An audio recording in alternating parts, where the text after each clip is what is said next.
פיצ'ר הסושיאל במערכת תמלול.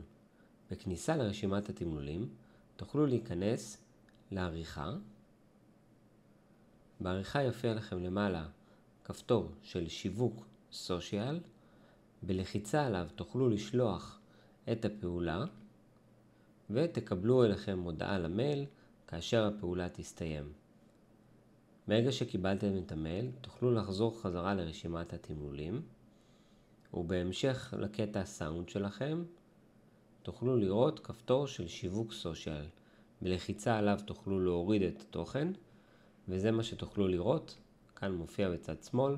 תוכלו לקבל פוסטים לגבי התוכן לפייסבוק, לינקדין ואינסטגרם.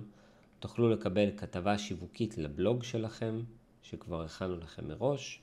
המערכת תכין לכם גם ניוזלטר עם כותרת, פנייה לקורא וכמובן את התוכן. כמו כן תוכלו לראות בסוף הוראות לעיצוב שהמערכת תיתן לכם בהתאם לתוכן. הודעת וואטסאפ על מנת להזמין אנשים לשמוע או לצפות בתוכן שלכם. יש קטע של זיהוי של שאלות ותשובות מתוך קטע הסאונד. ודבר אחרון שיש לנו כאן זה כתבת SEO, שכל הכתבה כתובה על פי החוקים של קידום SEO עם כותרות משנה, ואלה מילות הקידום שהמערכת מצאה לנכון לקדם.